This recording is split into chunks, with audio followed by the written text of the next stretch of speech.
Semoga pagi hari ini kita diberikan kesehatan agar kita dapat menerima materi yang disampaikan. Sebelum saya mulai materi hari ini, saya harap anak-anak sudah sarapan dulu ya. Nah, materi kali ini saya akan menjelaskan tentang prakarya dan kewirausahaan, yaitu tentang bab 1, kerajinan bahan lunak dan wirausaha. Silakan dibaca dan dipahami. Yaitu yang pertama adalah produk kerajinan dari bahan lunak. Nah, kerajinan lebih banyak memanfaatkan bahan-bahan alam seperti tanah liat. Nah, anak-anak pasti tahu bahan yang dibuat dari tanah liat, misalnya kuali, terus bahan untuk serat alam, kayu, bambu. Nah, itu banyak kita temui di sekitar kita. Ada juga yang memanfaatkan bahan sintetis sebagai bahan kerajinan seperti limbah kertas, plastik, dan karet. Nah, dari sini kita dapat melihat bahwa barang-barang yang ada di lingkungan sekitar bisa kita manfaatkan sebagai sebuah kerajinan. Yang pertama, kita bahas tentang pengertian kerajinan dari bahan lunak. Bahan lunak itu dibagi menjadi dua, yaitu bahan lunak alami dan bahan lunak buatan. Bahan lunak alami itu bahan lunak yang diperoleh dari alam sekitar. Nah, bahan lunak alami ini dikenal seperti tanah liat tadi. Tanah liat, serat alam, dan kulit. Misal kita ambil dari kulit jagung. Nah, kulit jagung itu bisa kita manfaatkan sebagai bunga. Nah, contohnya seperti itu. Tanah liat itu bisa kita manfaatkan tadi sebagai kuali ya. Terus yang B adalah bahan lunak buatan. Bahan lunak buatan yaitu kerajinan diolah menjadi bahan lunak. Bahan lunak buatan berdasarkan bahan yang digunakan, misalnya bubur kertas, gips, fiberglass, lilin, sabun, spons, dan sebagainya. Nah, kita ambil dari gips. Gips biasanya kita buat untuk hiasan rumah ya, atap.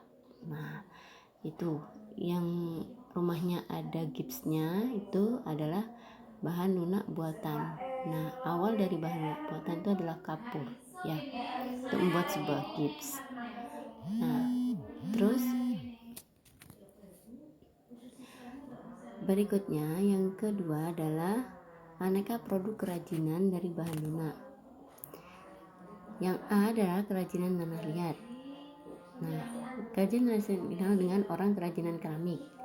Keramik adalah kerajinan yang menggunakan bahan baku dari tanah liat yang diproses sedemikian rupa, yang dipijit, diputsir, dipilin, dan pembakaran. Nah, tanah liat tadi selain buat kuali, ada juga yang diproses dengan pembakaran. Apa itu? Nah, misal genteng ya, ada genteng, sehingga menghasilkan barang atau benda pakai dan benda hias yang indah. Nah, contohnya gerabah, vas bunga, guci, piring. Berikut kerajinan gerabah dan keramik. Sedangkan yang B adalah kerajinan serat alam. Kerajinan serat alam dapat menghasilkan kerajinan tangan yang beraneka ragam, misalnya tas, dompet, topi. Topi itu misalnya kayak topinya petani ya, alas meja, tempat lampu, lampion. Nah, itu adalah kerajinan serat alam. Dengan caranya bagaimana? Yaitu dengan cara menganyam. Yang C adalah kerajinan kulit. Kerajinan menggunakan baku yang disamak, kulit mentah atau kulit sintetis. Nah, contohnya tas, sepatu, wayang, dompet, jaket. Nah, itu banyak sekali ya. Nah, kulit biasanya dihasilkan dari hewan seperti sapi, kambing, kerbau, dan buaya. Nah, selain itu ada juga yang biasanya pernah melihat tas yang berkulitkan bahan dasar kulit ular. Nah, ada ya.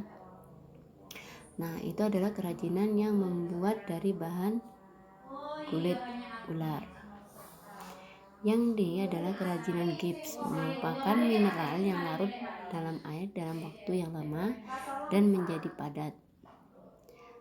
Kondisi gips ini terdiri dari jenis hidrat kalsium sulfat, karbonat, borat, nitrat, dan sulfat, sehingga gips diproses dalam pengerasan akan terasa panas. Dan yang E adalah kerajinan lilin. Kerajinan lilin cukup sederhana dan mudah dapat dilakukan oleh semua orang. Yang F adalah kerajinan sabun. Kerajinan dari sabun sangat unik. Bahan yang diperlukan adalah sabun batang. Nah, untuk yang pernah lihat kerajinan sabun, biasanya dulu Bu Guru membuat bunga dari sabun batang.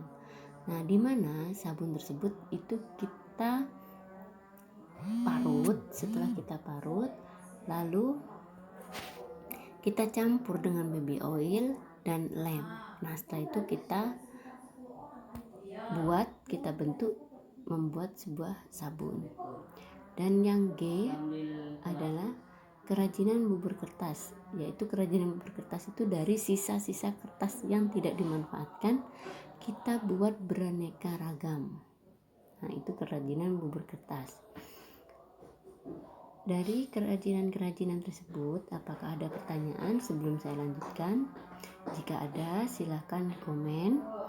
Dan yang ketiga yaitu fungsinya, yaitu fungsi produk kerajinan dari bahan lunak, yaitu A, kerajinan sebagai benda pakai. D adalah kerajinan sebagai benda hias. Nah, perbedaan antara kerajinan benda pakai dan benda hias yaitu yang benda pakai itu bisa kita gunakan dan kita manfaatkan,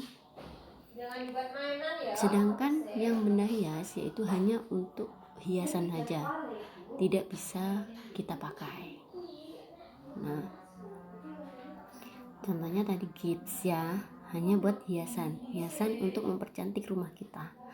Nah, sedangkan seperti tadi kerajinan tanah liat. Nah, kerajinan tanah liat itu kan kerajinan yang bisa kita gunakan atau kita pakai ya. Dari ini ada pertanyaan? Jika tidak ada, silakan dikerjakan tugas individu mengidentifikasi karya kerajinan dari bahan lunak. Berikan kesimpulan dan ungkapan perasaanmu. Seperti apa? Kalian cari dari lingkungan sekitar. Sekian materi hari ini. Dan tak lupa saya ingatkan pula, jika anak-anak hendak keluar, jangan lupa untuk memakai masker dan cuci tangan atau memakai hand sanitizer ya. Semoga materi hari ini bermanfaat. Wassalamualaikum warahmatullahi wabarakatuh.